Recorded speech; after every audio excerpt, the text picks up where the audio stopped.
कि एक घर की अर्थव्यवस्था होती है, उसी तरह से एक राज्य की अर्थव्यवस्था होती है और उसी तरह से एक देश की अर्थव्यवस्था।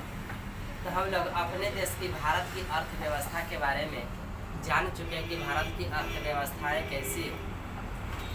अब है कि अर्थव्यवस्था को और बढ़िया से जानने के लिए एक सहारा लिया जाता है जो कि है जीडीपी। यह केवल भारत की ही नहीं, किसी भी देश की, हर देश में जीडीपी होता है। यह जीडीपी क्या है? जीडीपी बता दें कि किसी भी देश की अर्थव्यवस्था को आकलन करने का एक सूचक है। किसी भी देश के लिए, चाहे वह भारत की हो, चाहे अमेरिका की हो, चाहे जापान की हो, चाहे ब्रिटेन की हो, किसी भी देश की अर्थव्यवस्था को जानने के लिए यह एक सूचक है जीडीपी। आज हम लोग को वही जानना है कि जीडीपी क्या है।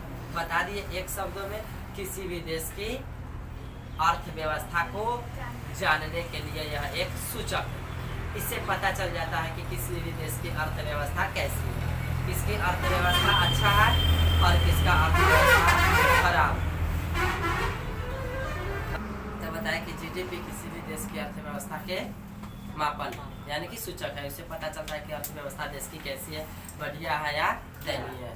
एक शब्दों में, एक वाक्य में पता चल गया। ऐसे हम लिख दिए जीडीपी के बारे में, थोड़ा सा विस्तार रूप से बता देते हैं कि जीडीपी क्या है। तो जीडीपी का तो सबसे पहले पूरा नाम जानेंगे कि क्या होता है। विस्तारित रूप मतलब पूर्ण रूप। जीडीपी का पूर्ण रूप हो गया ग्रॉस डोमेस्टिक प्रोडक्ट। क्या हो गया? Gross domestic product. और हिंदी में देखा जाए तो इसी को कहा जाता है सकल घरेलू उत्पाद। क्या कहा जाएगा? सकल घरेलू उत्पाद। सकल घरेलू उत्पाद होगा। हम सब मैथ में सीख पाते हैं, कोई भी क्वेश्चन को बनाते हैं या कुछ उसमें पैसे से का आकलन करना होता है तो जोड़ घटाव करने में हम लोग लिखते हैं टोटल, लिखते हैं ना। उसी को ना, टोटल को ही यहाँ पर इकोनॉमिक्स में बताया जाता है ग्रॉस। ग्रॉस का मतलब टोटल, ग्रॉस का मतलब टोटल। यहाँ पर हम लोग बताए ग्रॉस के मतलब सकल। हिंदी में देखें सकल, सकल को समझेंगे टोटल। सकल को क्या समझेंगे? टोटल।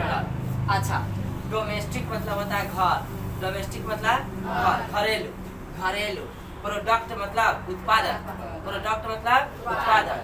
तो प्रोडक्ट से हो गया क्या चीज? उत्पाद। सकल घरेलू उत्पाद। सकल मतलब टोटल, कुल। घरेलू मतलब घर में। घरेलू मतलब घर में। उत्पाद मतलब उत्पादित वस्तुएं।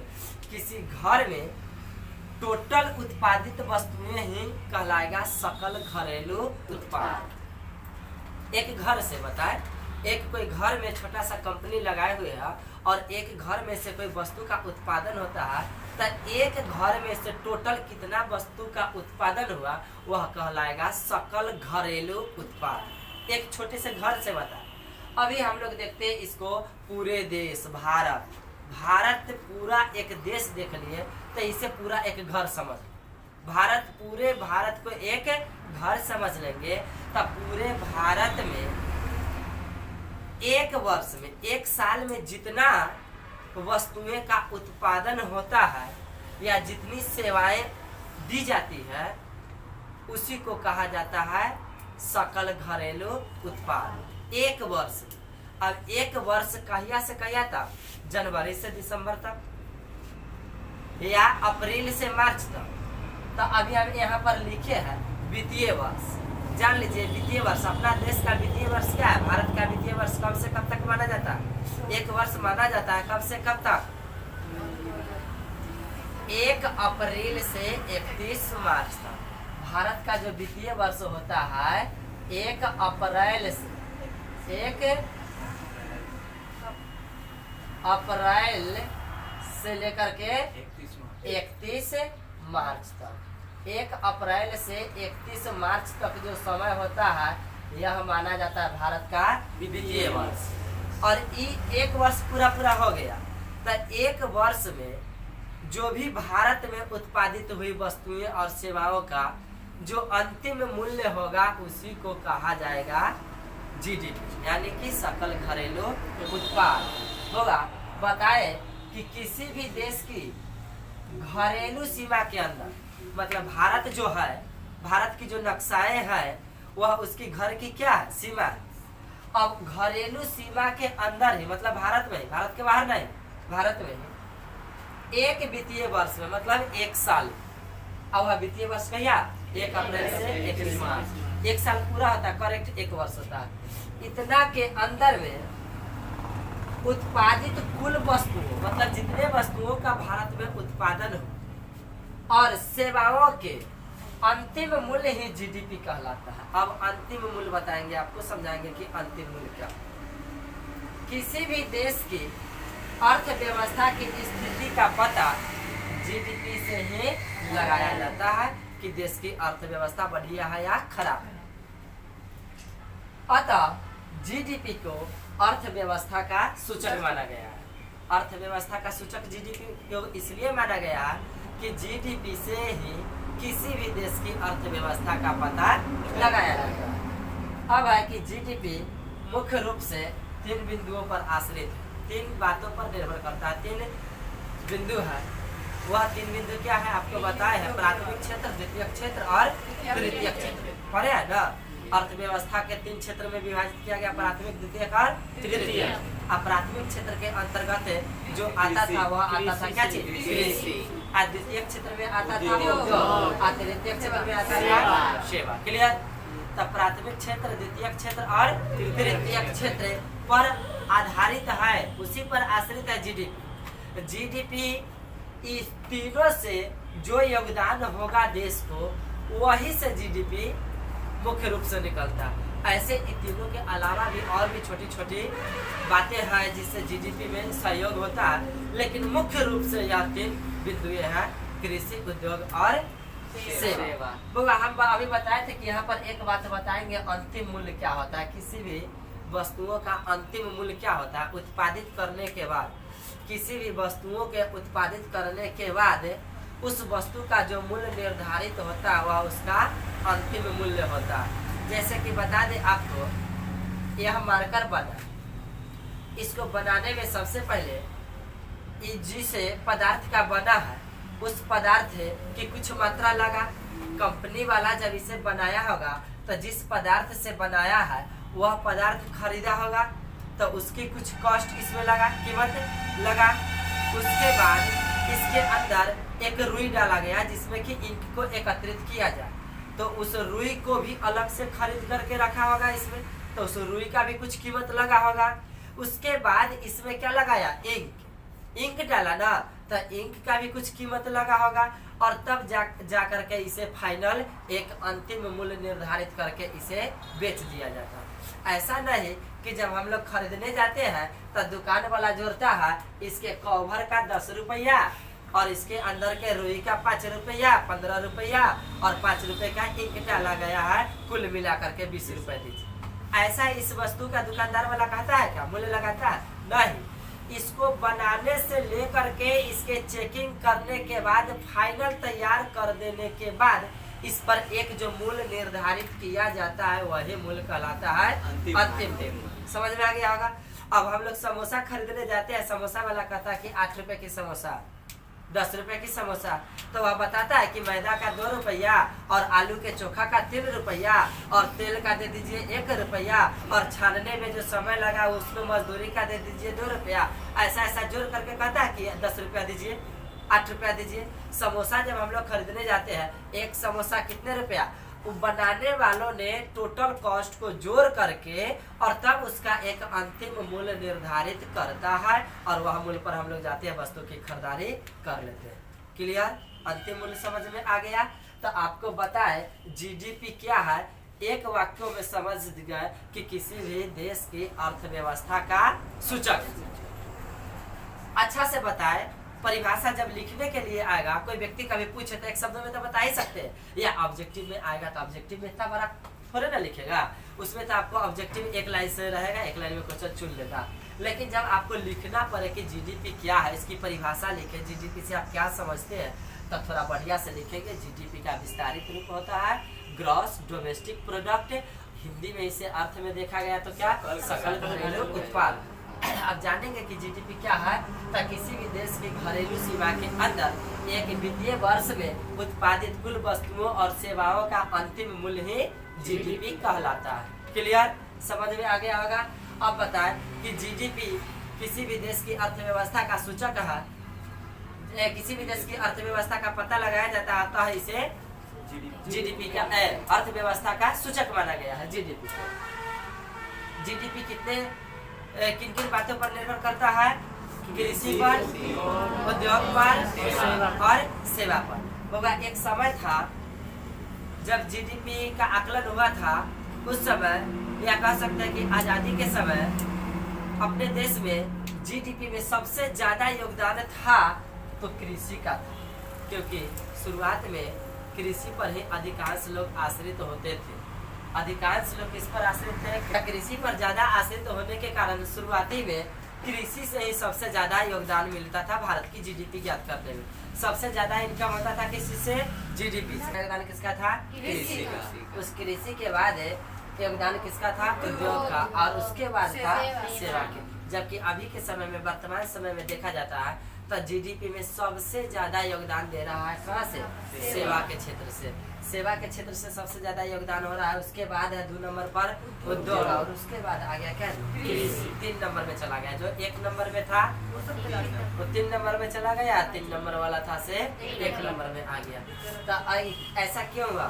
अब बहुत सारे लोग कृषि करना नहीं चाहते हैं, कृषि से इनकम नहीं करना चाहते हैं। लोग कृषि पर अब बहुत कम आश्रित है। अब सभी लोग आश्रित है कहाँ? सेवा पर, नौकरी पर ना, नौकरी पर, व्यवसाय पर, जो डायरेक्ट इनकम होता है ना, उस पर अब लोग आश्रित हो गया। इससे अब जीडीपी में ज्यादा योगदान मिलता है। और उसके बाद उद्योग से, यानी कि बड़े बड़े उद्योग जो लगता है, कंपनी लगा हुआ है, उससे जो भी इनकम होता है, इससे देश को जो मदद मिलता है, उससे देश की अर्थव्यवस्था का पता चलता है। जीडीपी में इसका भी योगदान अच्छा खासा है। और उसके बाद कृषि का अब सबसे कम हो गया। होगा जीडीपी का मापन केंद्रीय सांख्यिकी। जीडीपी का मापन किसके द्वारा होता है? केंद्रीय सांख्यिकी संगठन के द्वारा होता है। केंद्रीय सांख्यिकी संगठन को कहा जाता है सीएसओ। अब सीएसओ का पूर्ण रूप क्या होगा? आएगा फिर से परीक्षा में। सीएसओ से आप क्या समझते हैं? सीएसओ क्या है? सीएसओ एक संगठन है, एक संस्था है। इसका पूरा नाम क्या होगा? Central statistics organisation. Central statistics organisation. Central बोले तो केंद्रीय, स्टैटिस्टिक्स बोले तो सांख्यिकी, ऑर्गेनाइजेशन बोले तो संगठन। हाँ, केंद्रीय सांख्यिकी संगठन। हिंदी में क्या कहेंगे? केंद्रीय सांख्यिकी संगठन। इंग्लिश में इसका पूरा नाम क्या होगा? Central statistics organisation. मैं तुम्हें ना पढ़े स्टैटिस्टिक्स चैप्टर ना पढ़े, सांख्यिकी माध्यमिका बहुलक, स्टैटिस्टिक्स उसी को कहा जाता है, सांख्यिकी उसी को कहा जाता है। केंद्रीय है तो सेंट्रल, स्टैटिस्टिक्स हो गया, सांख्यिकी, ऑर्गेनाइजेशन हो गया संगठन। जीडीपी का मापन जो करने की एक संस्था है, संगठन है, उसका नाम है केंद्रीय सांख्यिकी संगठन, सीएसओ द्वारा होता है। कल भी शायद थोड़ा सा बताया था कि जीडीपी का मापन किसके द्वारा होता है? केंद्रीय सांख्यिकी संगठन द्वारा होता है। अब जीडीपी के बारे में थोड़ा सा और जान लेते हैं कि जीडीपी 2 तरह की होती है। जीडीपी 2 तरह की होती है। एक क्या है? नॉमिनल जीडीपी, और एक होता है रियल जीडीपी। अब नॉमिनल जीडीपी क्या होती है और रियल जीडीपी क्या होती है, इसको भी थोड़ा सा देख लेते हैं। नॉमिनल जीडीपी यह वर्तमान समय में, मतलब अभी के समय में जीडीपी हम बताएं कि प्रत्येक साल ज्ञात किया जाता है, साले साल, एक वित्तीय वर्ष में। एक साल में जीडीपी में क्या परिवर्तन हो रहा है, क्या घट रहा है, क्या बढ़ रहा है। जीडीपी में जब वृद्धि हो रहा है तो माना जाता है कि देश की अर्थव्यवस्था बहुत अच्छा है, ठीक ठाक है, देश विकास की ओर अग्रसर है। जैसे ही जीडीपी में माइनस देखा जाता है कि कम गया, पता चल गया कि जीडीपी की माइनस क्या बता रहा है? देश की अर्थव्यवस्था अच्छा नहीं है, अर्थव्यवस्था धीरे धीरे माइनस की तरफ जा रहा है, घट रहा है, स्थिति देश की खराब होते जा रहा है। और नॉमिनल जीडीपी का आकलन जो होता है वह वर्तमान समय में किसी भी वस्तु के मूल्य जो रहता है उस मूल्य पर नॉमिनल जीडीपी अपना मापन करता है। नॉमिनल जीडीपी का मापन जो होता है वर्तमान समय में, जब जिस साल जीडीपी की रेट या उसका मापन होता है, उस समय जिस वस्तु, किसी भी वस्तु का जो रेट रहता है, जो मूल्य रहता है, उस मूल्य पर ही उस साल का जीडीपी तय करता है। कौन? Nominal GDP. जबकि रियल जीडीपी जो होता है, यह जो मापन करता है एक आधार वर्ष होता है। जीडीपी के मापन करने का एक आधार वर्ष होता है, उस आधार वर्ष में वस्तु की कीमत एक निर्धारित की जाती है कि यह वस्तु इतना के रेट से बिकेगी बाजार में, और वही रेट से, वही मूल्य से उस साल का जीडीपी तय किया जाता है रियल जीडीपी के द्वारा। रियल जीडीपी वस्तुओं के मूल्यों का मापन आधार वर्ष के मूल्यों से करता है, जबकि नॉमिनल जीडीपी के अंतर्गत जो मापन होता है वह वर्तमान समय में, वर्तमान वर्ष में जो वस्तु का मूल्य रहता है उस मूल्य के आधार पर यह मापन करता है नॉमिनल जीडीपी। समझ में आ गया बउआ? आधार वर्ष माना जाता है, कोई एक वित्तीय वर्ष लेता है। अच्छा, वित्तीय वर्ष बताया कहा 1 अप्रैल से 31 मार्च तक। तो अप्रैल कोई साल का शुरुआती होगा, अच्छा उसका लास्ट जाएगा मार्च में, तो दूसरा साल में एंट्री कर जाएगा ना, दूसरा साल में एंट्री होगा कि नहीं? तो जब भी वित्तीय वर्ष होगा तो उसमें 2 साल लिखा जाएगा। जैसे कि अपन सबके अभी अभी जो वर्तमान में चल रहा है भारत का आधार वर्ष, जो जीडीपी के लिए आधार वर्ष तय किया गया था वह था 2011 से 2012। तब 11 से कथी 1 अप्रैल 2011 से 31 मार्च, 1 अप्रैल 2011 से 31 मार्च 2012 तक। 31 तो इसका आधार वर्ष कहेगा कि क्या है? आधार वर्ष है 2011 से 2012। ये आधार वर्ष है। इस वर्ष में इस समय ना वस्तु कुछ जो भी वस्तु उत्पादित हुई उसका एक रेट तय किया गया कि इस वस्तु का मूल्य इतना होगा। तो बाद में भी 2012 के लास्ट में या 2013 में या 2014 में जब जीडीपी का मापन हुआ तब यह जो है रियल जीडीपी जो है यह वर्ष का मापन जो करता है, जीडीपी का मापन करता है, वह आधार वर्ष इसको लेता है। और इस समय जो वस्तु का रेट तय होता है वही रेट से देश की अर्थव्यवस्था, देश की जीडीपी का पता लगाता है। कौन? Real GDP. या 2018 में भी भारत की जीडीपी तय करेगा ना, तो वह वस्तु का रेट कहिया देखेगा? 2011-12 में वस्तु का रेट क्या था वही रेट से देखेगा। कौन? Real GDP. 2011-12 में भारत में पेट्रोल और डीजल का जो कीमत तय हुआ था, आज भी देश की अर्थव्यवस्था यानी कि जीडीपी का पता यदि यह लगाएगा रियल जीडीपी तो वही समय के रेट के आधार पर लगाएगा। जबकि नॉमिनल जीडीपी है वह अभी देखेगा कि अभी के साल में पेट्रोल और डीजल का रेट क्या है। अभी के रेट के हिसाब से यह अपना जीडीपी का आकलन करेगा और यह अभी के तय करेगा, लेकिन यह मूल्य कहिया के लेगा? 2011-12। तो इसके हिसाब से रियल जीडीपी क्या करता है? रियल जीडीपी आधार वर्ष की कीमतों पर वस्तुओं के मूल्यों का मापन करता है। किस वर्ष की कीमत पर? आधार वर्ष। जबकि नॉमिनल जीडीपी में बताया कि यह वर्तमान वर्ष मतलब वर्तमान वर्ष पर प्रचलित कीमतों के वस्तुओं और सेवाओं के मूल्यों का मापन करता है। मतलब अभी के समय में कौन वस्तु कितना में बिक रहा है, उसका क्या मूल्य है, उस मूल्य पर यह आकलन करता है नॉमिनल जीडीपी। यह रियल जीडीपी क्या करता है? आधार वर्ष जो तय किया गया था उस साल वस्तु का कीमत क्या रखा गया है, उसी कीमत से यह मापन करता है।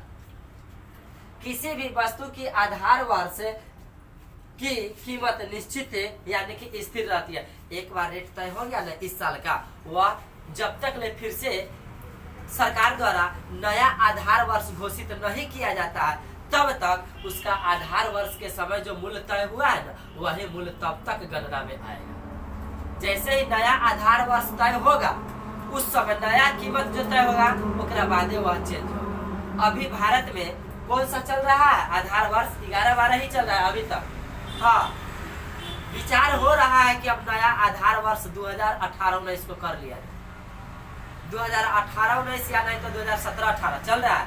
2017-18 किया जाए या 2018-19 नया आधार वर्ष कर लिया जाए, लेकिन अभी हुआ नहीं है। अभी भी चल रहा है क्या? वही 2011-12 ही चल रहा है आधार वर्ष। अब है कि वर्तमान में भारत की जीडीपी का आधार वर्ष क्या है? 2011-12। अभी तय हो जाएगा कि 17-18 लिया जाए या 18-19 लिया जाए, अभी तय नहीं हुआ। तो कुल मिला करके हम लोग देखें कि जीडीपी क्या होती है। वाह, बहुत जीडीपी क्या होती है देख लीजिए।